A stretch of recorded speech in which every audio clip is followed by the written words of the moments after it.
بسم الله الرحمن الرحيم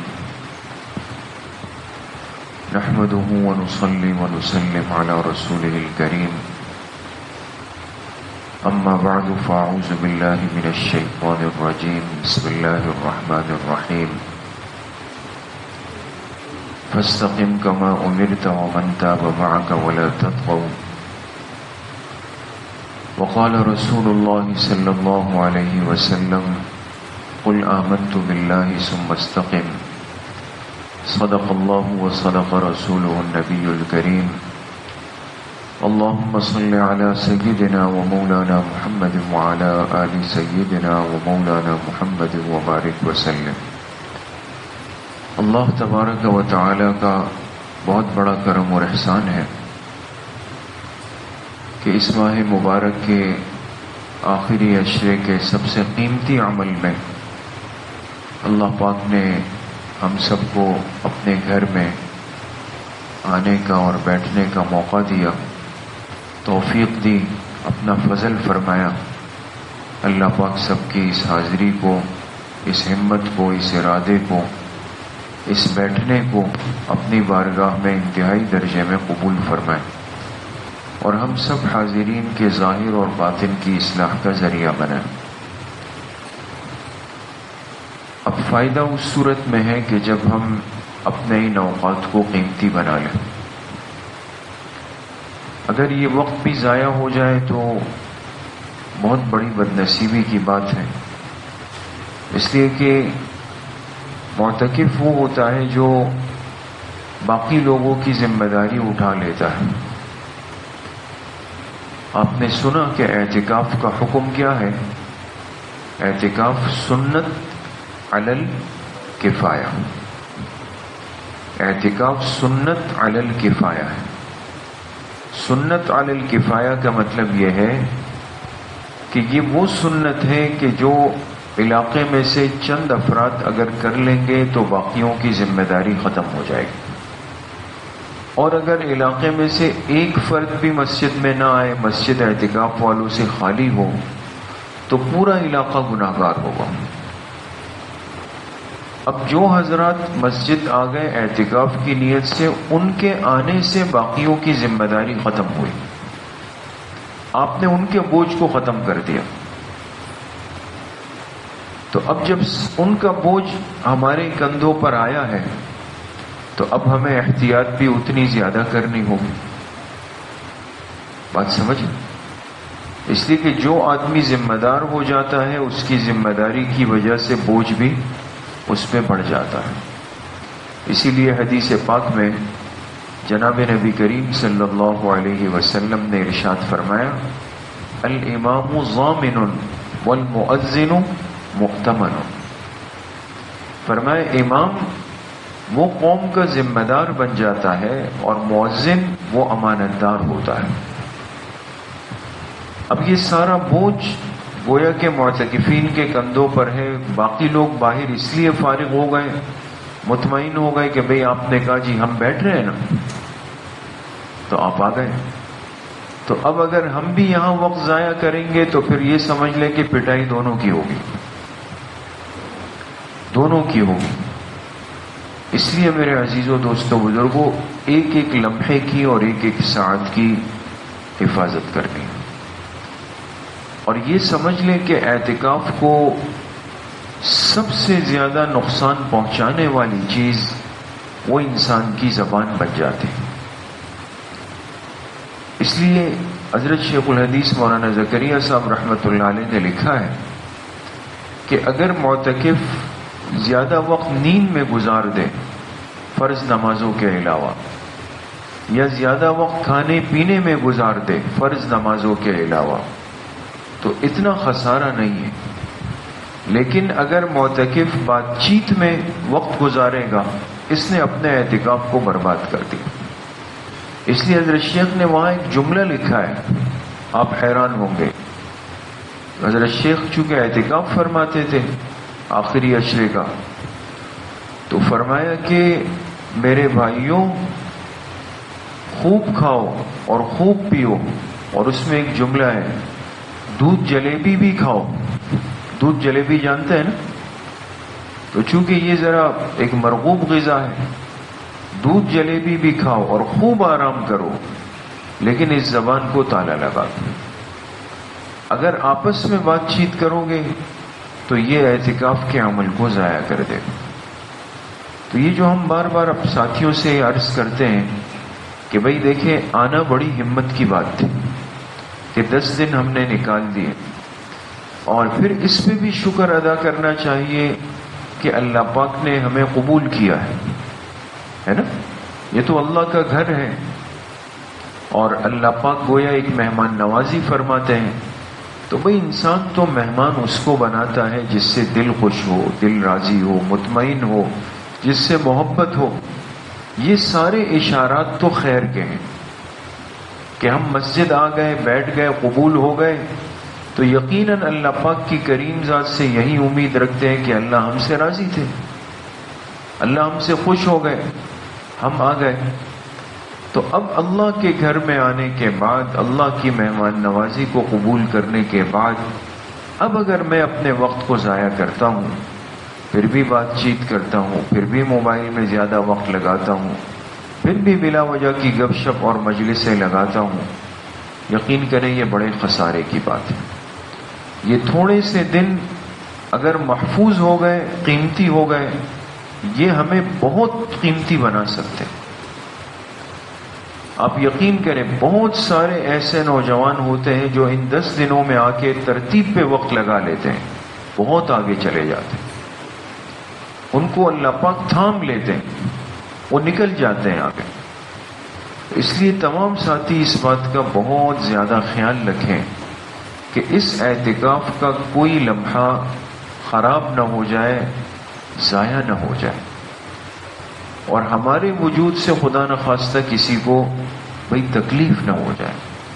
کوئی کام میرے وجود سے ایسا نہ ہو جو اس مسجد کے آداب اور مسجد کے حق کے خلاف ہو، ٹھیک ہے نا؟ تو ساتھی اس کا بھئی بہت زیادہ خیال رکھیں۔ اور دوسری بات یہ ہے کہ یہ وقت محفوظ اور قیمتی کیسے بنے گا؟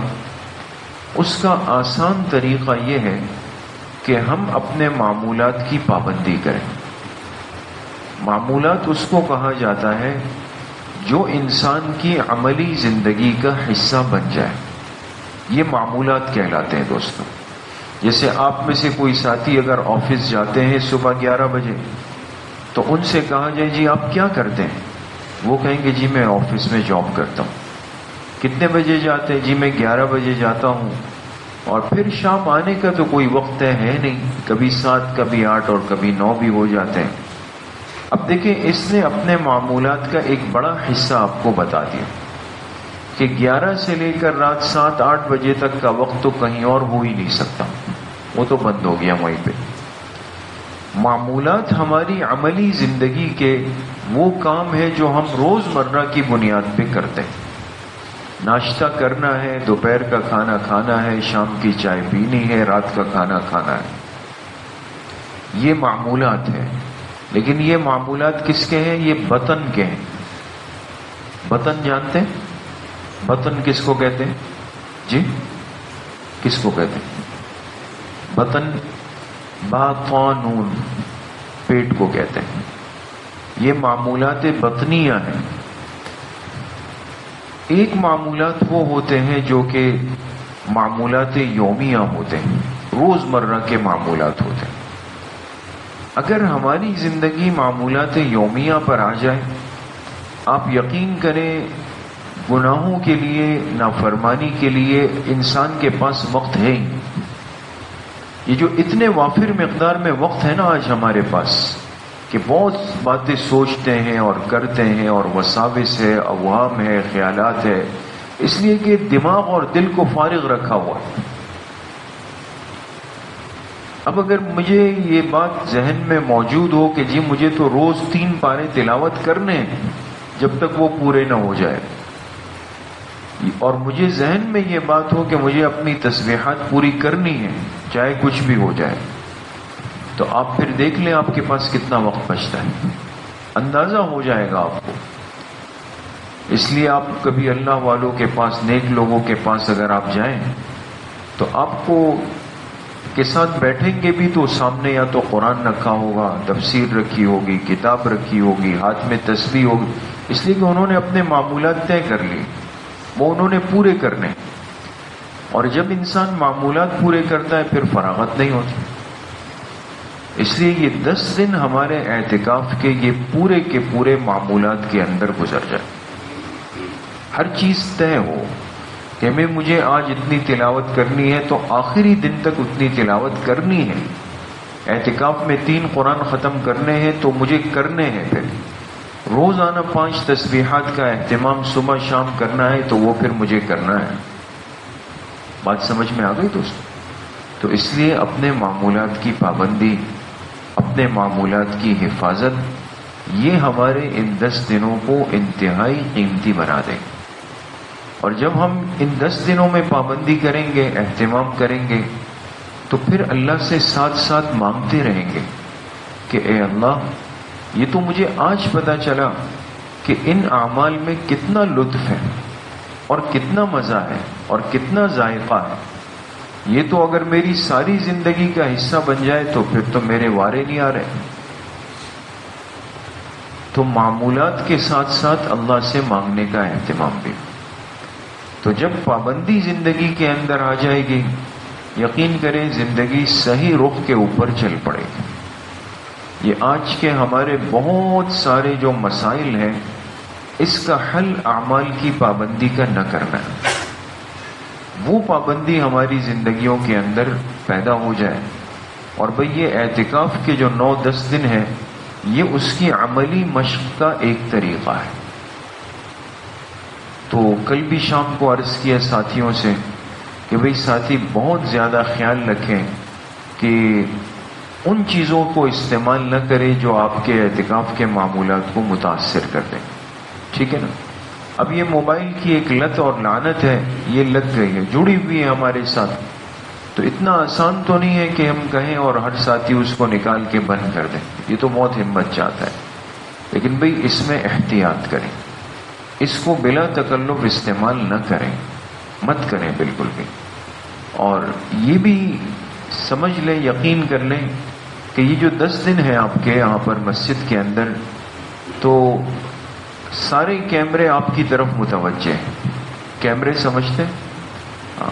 ہر آنے والے آدمی کے آنکھیں جو ہے نا وہ آپ کو دیکھ رہی ہوتی ہے اس وقت میں.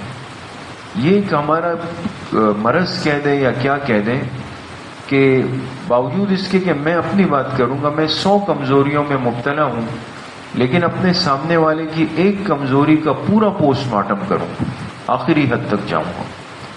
تو اب آپ حضرات یہاں پر ہیں تو یہ سمجھ لیں کہ جتنے ساتھی مسجد آتے ہیں جاتے ہیں تو وہ ان 10 دنوں میں پورا فوکس آپ پہ کریں گے. اب اگر آپ میں سے کوئی نظر آیا کہ جی وہ صحن میں موبائل دیکھ رہا ہے یا وہ بیٹھ کے ساتھیوں سے بات چیت کر رہا ہے، تو ایک بات اس نے کرنی ہے کہ جی دیکھیں یہ اعتکاف والے، دیکھیں یہ ہے اعتکاف، یہ دیکھیں اب اعتکاف میں بیٹھے ہیں اور یہ موبائل سے کھیل رہے ہیں، اعتکاف میں بیٹھے ہیں اور یہ دوستوں سے گپ شپ کر رہے ہیں. تو ایک برا تاثر بھی جاتا ہے اور پھر وہ ہمارا وہ بھائی غیبت میں مبتلا بھی ہو جاتا ہے، پھر ایک منفی سوچ بن جاتی ہے، خود اس کی ہمت آئندہ کے لیے معتکفین سے کھٹی ہو جاتی ہے، کٹ جاتی ہے. یہ ساری باتیں اس لیے بہت زیادہ ساتھی اس کے اندر احتیاط کریں. موبائل کا بلا وجہ استعمال بالکل مت کریں. دیکھیں عید کی رات نکلیں گے نا، پھر دوبارہ یہ آپ کے ساتھ ہوگا. تازہ پیکج کرائیں اور پھر شروع ہو جائیں. لیکن ان 10 دنوں میں احتیاط کر لیں، احتیاط کر لیں، احتیاط کر لیں دوست. کریں گے انشاءاللہ. اس میں احتیاط کر لیں، اس کو بلا وجہ استعمال نہ کریں. کل میں نے عرض کیا بہت مجبوری ہو چھوٹے موبائل کو استعمال کر لیں، بات چیت کر کے اس کو بھی بند کر. اسی کے ساتھ ہم کھیلتے رہیں گے تو پھر فائدہ کیا ہوا؟ ٹھیک ہے. تو بھئی یہ شکایت دیکھیں نہ ہے، اس سے پھر طبیعت پر بوجھ آتا ہے. ان چیزوں سے اجتناب کریں. اسی طریقے سے وہ چیزیں جو عام زندگی میں بھی مناسب نہیں ہوتی، اچھا نہیں لگتا. لیکن اگر کوئی آپ سے کہے کہ یار میں تو روزانہ 1 گٹکا صبح کھاتا ہوں، 1 دوپہر میں اور 1 رات کو، تو گٹکا کھانا اچھی چیز ہے یا بری چیز؟ بری چیز ہے نا. کتنے سارے امراض آج اس سے پیدا ہو رہے ہیں. اللہ حفاظت فرمائے. خطرناک ترین مرض وہ اس قبیح چیز سے وجود کے اندر آئے. تو اب یہ ہے یا اس سے جڑی ہوئی کوئی اور چیز ہے تو دیکھیے بھائی یہ تو مسجد ہے, یہاں تو ہم خدا نخواستہ کوئی ایسا عمل نہیں کریں گے کہ جس سے اللہ پاک کی ذات کو ناراض کر دیں, مسجد کے آداب کے خلاف ہو جائے. تو بھئی یہ چیزیں کسی کے پاس نہ ہو. بات سمجھ گئے کہ بھئی یہ چیزیں بھی جیب میں رکھی ہوئی ہے, یہ شغل بھی فرما رہے, رات کھانے سے فارغ ہو گئے, ابھی بیان میں وقت ہے تو چلے جی تھوڑا سا اس میں بھی وقت لگا دیں. نہیں بھائی یہ مت کریں, ان چیزوں سے اجتناب کریں. کوئی ایسی چیز اپنے پاس مت رکھیں کہ کوئی باہر کا ساتھی دیکھ لے تو وہ کہے بھئی یہ تو اعتکاف والا یہ چیز بھی استعمال کر رہا ہے, وہ چیز بھی استعمال کر رہا ہے. ٹھیک ہے نا.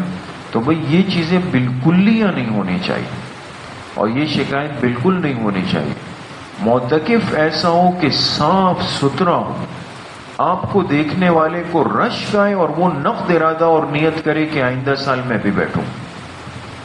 ایسے بننا چاہیے نا انشاءاللہ. ہاں اس طرح بنے, معمولات کے پابند بن جائیں. ہم اوپر آئیں تو بھئی آپ لوگ تلاوت میں لگے ہوئے ہوں, تسبیحات میں لگے ہوئے ہوں, ہر ساتھی اپنا قرآن اپنی ڈیسک اپنے پاس رکھے. آپ نے یہ معمولات کس وقت میں پھر پورے کرنے ہوں. تو انشاءاللہ ہمارا ایک معمولات کا ایک پرچہ ہے چھپا ہوا, وہ اب تمام ساتھیوں کو دے دیتے ہیں, اس کو تسلی کے ساتھ دیکھ لیں. اور یہ وہ معمولات ہے جو کم از کم ہر ساتھی نے روز پورے کرنے, روزانہ. بات سمجھیں, روز کی بنیاد پر یہ معمولات ہم سب نے پورے کرنے ہیں. تو اس کو دیکھ لیں. اس میں کوئی نئی چیز نہیں ہے کہ ہمیں لگے کہ یار پتہ نہیں کیا کچھ کرنا ہوگا یا کتنی دیر اندھیرے میں اکیلا بیٹھنا ہوگا. کچھ بھی نہیں کرنا, وہی سارے کام ہیں جو ہم کرتے ہیں لیکن سستی ہو جاتی ہے. تو آپ ان معمولات کو ابھی دیکھ لیں گے. مجھے بھی ایک پرچہ دیں.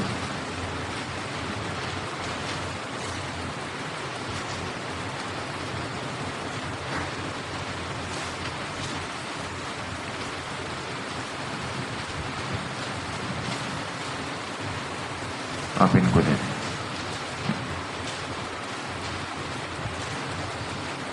بھئی ہر ساتھی کو مل جانا چاہیے, جس کو نہیں ملا وہ سیدھا ہاتھ اٹھا لیں. اور اس کے ساتھ ساتھ ایک منزل بھی ہے.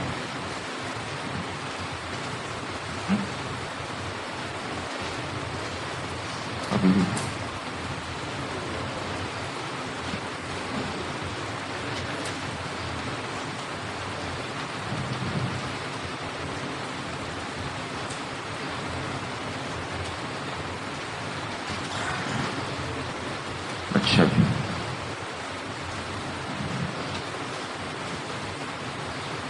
سب ساتھیوں کو مل گئے بھائی. کوئی ایسا تو نہیں ہے کہ جو معمولات کے پرچے اور منزل کے بغیر ہے. ٹھیک ہے.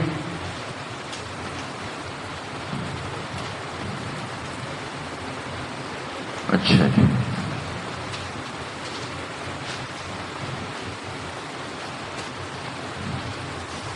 اچھا, اب آپ کو ایک اور ہدیہ دیا جا رہا ہے, ایک ساتھی کی طرف سے ہے.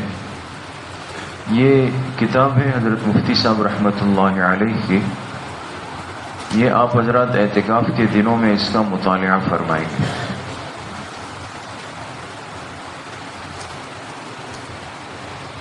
ٹھیک ہے. ابھی اس کتاب کو محفوظ کر لیں اور اعتکاف کے دنوں میں جب آپ کو فارغ وقت ہو تو اس کا مطالعہ کریں کہ اس میں کیا لکھا ہے. اور جب آخری دن ہوگا نا تو ہم آپ کا چھوٹا سا ٹیسٹ لیں گے پھر اس میں سے کہ بھئی آپ لوگوں نے کیا کیا باتیں اس کے اندر پڑھی. ٹھیک ہے نا. یہ خیال کریں, مشکل نہیں ہوگا, آسان والا ٹیسٹ ہوگا.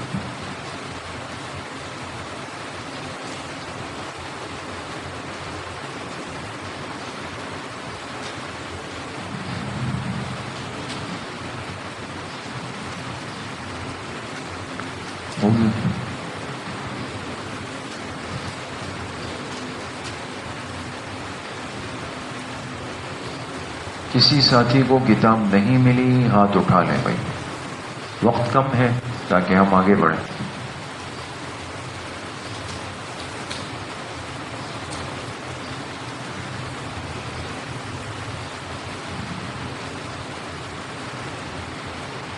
سب ہو گئے جی؟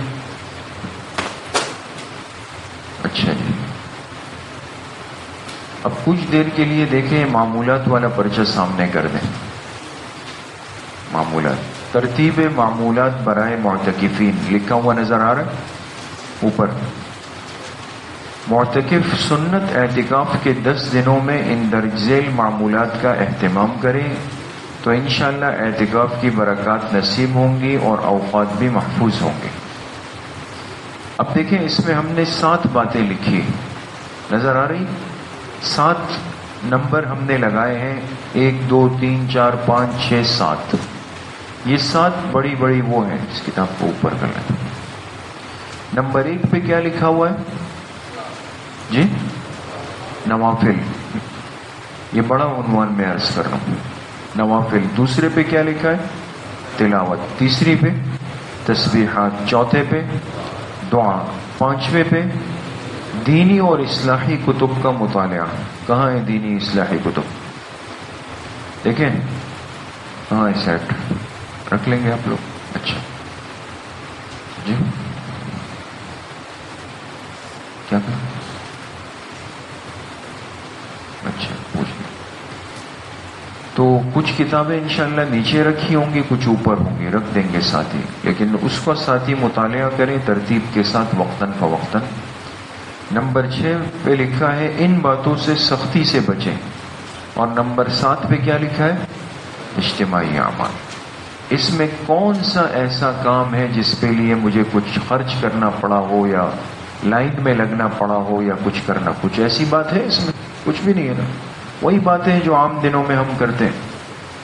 تو نوافل کا اہتمام عام دنوں میں بھی ہونا چاہیے، اعتکاف میں پھر خاص طور پہ. اب نوافل میں آپ تھوڑا سا دیکھ لیں، اشراق، چاشت، اوابین. نمبر 4 پہ جو لکھا ہے یہ تھوڑا سا سمجھ لیں، کیونکہ یہ عام دنوں میں ہم نہیں پڑھتے. زوال کے بعد ظہر کی اذان سے پہلے 4 رکعت نوافل. زوال کے بعد. اب دیکھیں 12:31 پر جو ہے ممنوع وقت داخل ہو چکا ہے. یہ 12:41 پہ ختم ہو جائے گا. آج کی دن کی بات کر رہا ہوں. 12:41 پہ ظہر کا وقت داخل ہو جائے گا. ٹھیک ہے، نماز پڑھنا جائز ہو جائے گی. اس وقت سے لے کر ظہر کی اذان ہونے تک جتنا بھی وقفہ ہے، وہ 10 منٹ ہو 15 منٹ ہو، اس بیچ میں 4 رکعت نفل پڑھے جاتے ہیں جس کو کہتے ہیں سنن زوال. حدیث پاک میں آپ علیہ الصلوۃ والسلام نے فرمایا کہ اس وقت اللہ کی ساری مخلوقات اللہ کے سامنے سجدے میں ہوتی. تو یہ 4 رکعت نفل عام طور پہ چونکہ ہمارے معمولات میں نہیں ہوتے، لیکن اہل اللہ کا طریق ہے، تو کم سے کم ان دنوں میں ہم اس کا خوب اہتمام کر لیں گے. ٹھیک ہے نا. ابھی جب دعا ہو جائے گی تو وقت ہو چکا ہوگا تو سارے ساتھی 4 رکعت نوافل پڑھ لیں گے. 4 رکعت ایک ساتھ، یعنی آخری رکعت میں سلام پھیریں گے. بات سمجھ گئے؟ 2 کر کے نہیں، بلکہ 4 رکعت ایک ساتھ ہو. اسی طرح تحیۃ الوضو ہے، تہجد ہے، صلاۃ التسبیح پر انشاءاللہ بات بھی کریں گے. اس کا طریقہ آپ کو مل بھی جائے گا. جن ساتھیوں کو آتی ہو صلاۃ التسبیح تو وہ ضرور اس کو پڑھنے کا اہتمام کریں. انشاءاللہ 1-2 دن میں اس کا پورا طریقہ بتا بھی دیا جائے گا. باقی آپ حضرات اس پرچے کو دیکھ لیں، انشاءاللہ آپ حضرات سمجھ جائیں گے تسلی کے ساتھ. اس میں کوئی ایسی مشکل بات نہیں ہے، بس یہ کہ اہتمام ہماری زندگی کے اندر آ جائے. ٹھیک ہے نا. اور پھر اس صفحے کو پیچھے موڑیں آپ. ایک نقشہ بنا ہوا ہے، ایک چارٹ بنا ہوا ہے، دیکھ رہے ہیں؟ نام معتکف مع ولدیت میں اپنا نام لکھ لیں گے. نیچے خانے بنے ہوئے ہیں، تلاوت کلام پاک کم از کم 3 پارے. 21 رمضان نظر آ رہا ہے. آج اگر مغرب تک آپ کے 3 پارے ہو گئے تو اس پہ رائٹ کا نشان لگا لیں. ٹھیک ہے. سامنے آگے لکھا ہے سورہ یاسین، سورہ واقعہ، سورہ ملک. اگر آپ نے آج پڑھ لی تو اس پہ رائٹ لگا لیں گے. منزل میں رائٹ لگا لیں. آخر تک دیکھ لیں، جو جو کام آپ نے آج کیے ہوں گے اس پہ رائٹ لگا لیں گے. اگر کوئی عمل بالکل نہیں کیا خدا نخواستہ تو کراس لگا لیں گے.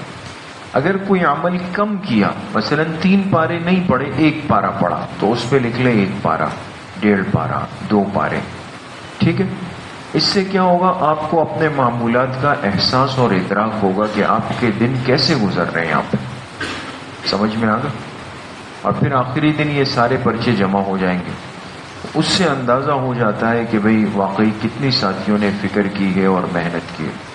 تو بھئی پچھلے سالوں میں ماشاءاللہ بہت ہی اچھا وہ رہا ہے. تو اس سال تو آپ حضرات ماشاءاللہ سب بنے ہوئے لوگ ہیں. پچھلے سالوں کا ریکارڈ تو ٹوٹ جائے گا نا انشاءاللہ. ٹھیک ہے نا؟ ہاں تو بس ساتھی اہتمام اور فکر. یہ پرچہ کوئی ساتھی گم نہیں کرے گا. یہ نہیں کہ ابھی دیکھ لیا چلو یار بس وہاں جا کے مقدس اوراق کے ڈبے میں ڈال دیں. کسی بھی وقت اگر ساتھی سے کہا گیا کہ جی وہ آپ کا وہ پرچہ کہاں ہے بھائی، پرچہ بتائیں، فیصل پرچہ بتائیں، آپ پرچہ بتائیں، پھر اگر اس کے پاس نہیں ہوا تو پھر مقصد یہ کہ اس نے احتیاط نہیں کی. ٹھیک ہے؟ تو اس کا بہت زیادہ خیال کریں گے اور اپنے معمولات کی پابندی کریں گے. 2-3 باتیں اعتکاف سے متعلق میں عرض کر دیتا ہوں. ایک تو یہ جیسے کل بات عرض کی کہ بھئی حدود مسجد کا بہت زیادہ خیال رکھیں. حدود مسجد میں نے عرض کر دیا تھا کہ وضو خانہ شامل نہیں ہے، وضو خانے کی سیڑھیاں شامل نہیں ہے، مسجد میں داخل ہونے کی سیڑھیاں بھی شامل نہیں ہے. البتہ بیت الخلاء انسان جاتا ہے تو کبھی جیسے ہوتا ہے کہ بیت الخلاء آپ گئے، رش ہے، لائن لگے ہوئے ہے، تو انتظار کے اگر انسان وہاں کھڑا ہو جائے بیت الخلاء کے انتظار میں، اگرچہ وہ حصہ مسجد سے باہر ہو لیکن بیت الخلاء کا انتظار ہو رہا ہے خاموشی سے، تو اس کی گنجائش ہے. بات سمجھ گئے؟ اسی طریقے سے مسجد کی جو سیڑھیاں ہیں اس میں بلا ضرورت کھڑے نہ ہو. بس اوپر والے ساتھی اوپر جائیں پھر اوپر سے نیچے اترے، وہاں قیام نہ کریں بالکل بھی، یہ درست نہیں. ٹوتھ پیسٹ کرنا ہو، صابن سے چہرہ دھونا ہو، شیمپو سے سر دھونا ہو، جو بھی کام اگر کرنا پڑ جائے، یہ بھی نہ ہو کہ بھئی روز ہی کر رہے ہیں. تھوڑا سا اعتکاف میں انسان اللہ پاک کے لیے فارغ ہو جاتا. کرنے کی ضرورت پڑ جائے تو یاد رکھیں یہ کام وضو خانے میں نہیں ہو سکتے کہ وضو خانے میں ہم بیٹھ کر کے شیمپو لگائیں یا صابن لگائیں یا ٹوتھ پیسٹ کریں. یہ جو بیسن لگا ہوا ہے یہ اسی مقصد سے ہے کہ مسجد کی حد بھی ہے اور یہ کام بھی ہو سکتے ہیں اس کے اندر. تو ساتھی یہاں پہ یہ کام کر لیں گے نظم اور صفائی ستھرائی کا خیال رکھتے ہوئے، تاکہ کسی کو بعد میں حرج اور تکلیف اس میں واقع نہ ہو.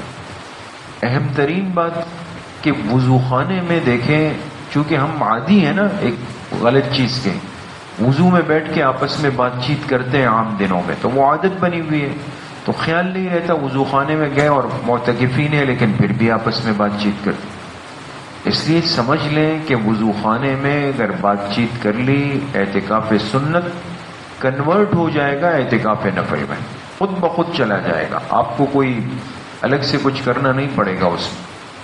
تو بھئی ہم ساری محنت چلی جائے گی.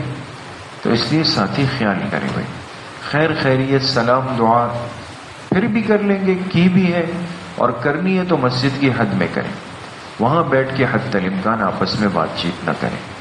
اسی طریقے سے بعض دفعہ یہ بھی دیکھا گیا پچھلے سالوں میں، ایک ساتھی وضو خانے میں موبائل پہ گھر والوں سے بات کر رہے تھے اور خوب تسلی سے کر رہے تھے، تو گیا اعتکاف سنت تو چلا گیا اس کے اندر. تو اس لیے ان باتوں کا خیال رکھیں. جب زمین آرام کرنے کے لیے معتکفین اپنے پاس ایک اچھا مناسب بستر رکھیں. زمین مسجد کا فرش ہوتا ہے، فقہاء نے لکھا ہے کہ کوشش یہ ہو کہ ایک موٹا بستر ہو.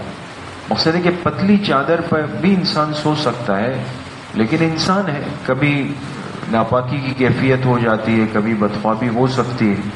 اس لیے ایک مناسب موٹا بستر اپنے پاس رکھیں، اس پہ آرام کریں. اسی طریقے سے ایک اہم مسئلہ یہ سمجھ لیں اور سمجھنا چاہیے کہ دیکھیں اگر بالفرض کسی بھی ساتھی کو اعتکاف میں نیند میں بدخوابی ہو گئی، بدخوابی سمجھ گئے نا، یعنی غسل واجب ہو گیا، احتلام ہو گیا، ہو سکتا ہے. اگر ایسا ہو جائے تو دیکھیں یہ بات تو طے ہے کہ اس حالت میں ہم مسجد میں تو نہیں رک سکتے، منع ہے، ناپاکی کی حالت ہے.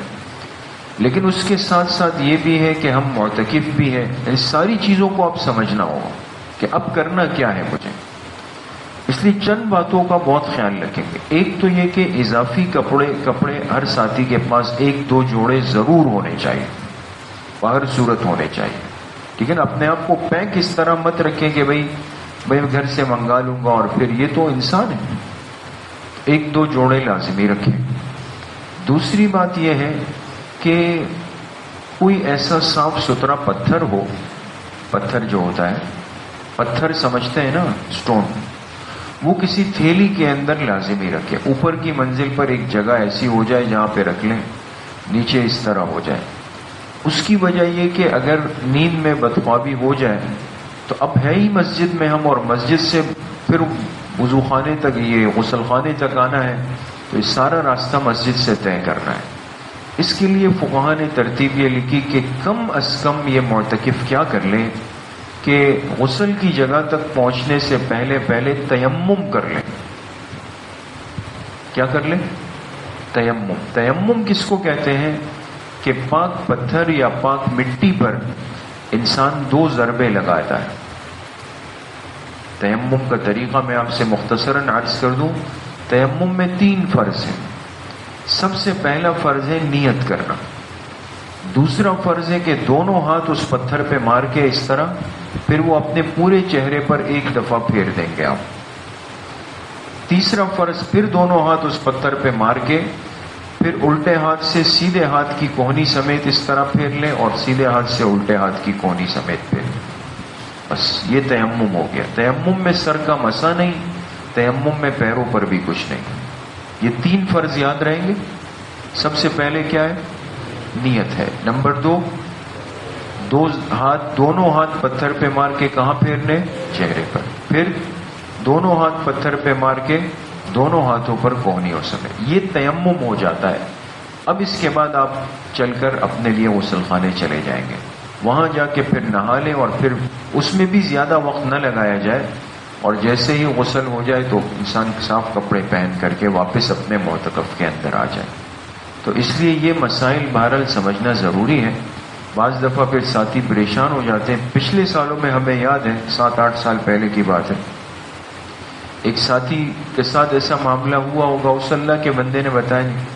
اب ان کو جب بدخوابی ہو گئی تو وہ اتنے پریشان ہوئے کہ وہ جا کے مسجد کے گیٹ کے باہر اب کھڑے ہو گئے۔ اب کچھ ان کو سمجھ نہیں آ رہا کہ میں مسجد جاؤں، میں گھر جاؤں، میں کیا کروں۔ اب ساتھی نکلے، دیکھا بھائی وہ باہر کھڑے، بھائی کیا ہو گیا، اب تو معتکف ہے؟ تو کہا کہ نہیں، وہ میرے ساتھ مسئلہ ہو گیا ہے، وہ امام صاحب سے پوچھنا پڑے گا۔ تو اس لیے یہ چیزیں ہو جاتی ہیں۔ تو اس میں دیکھیں ساتھی وہ نہ کریں، پریشان نہ ہو، شرمائے نہیں، کچھ بھی ہو تو فوراً مسئلے کو سمجھنے کی کوشش کر لیں، ٹھیک ہے۔ اسی طریقے سے معتکفین ساتھی کوشش کریں ہمارا ہر عمل سنت کے مطابق ہو جائے۔ آرام کریں تو بستر ایسے لگا لیں کہ بھئی دائیں کروٹ پہ لیٹیں، اور چہرے کا رخ کس کی طرف ہو؟ قبلے کی طرف ہو جائے۔ پھر چاہے نیند میں کروٹ بدلتی رہے، وہ مسئلہ نہیں، لیکن آغاز اس طرح ہو جائے۔ اس ترتیب پہ بستر لگائیں ساتھی، تاکہ بھئی ہمارا رخ قبلے کی طرف ہو، سنت ترتیب پہ ہمارا آرام ہو جائے، اور یہ دن چلتے رہیں اسی طریقے سے، ٹھیک ہے۔ انشاءاللہ باقی انشاءاللہ روز بات چلتی رہے گی، معاملات چلتے رہیں گے، مسائل کسی ساتھی کے ذہن میں ہو تو وہ ہوتے رہیں گے۔ کسی نے کوئی بات پوچھنی ہو تو 1 منٹ ہے، پھر دعا کر لیتے۔ کوئی سوال کسی کے ذہن میں ہے تو ٹھیک ہے۔ الحمدللہ رب العالمین، الصلاۃ والسلام علی سیدنا و مولانا محمد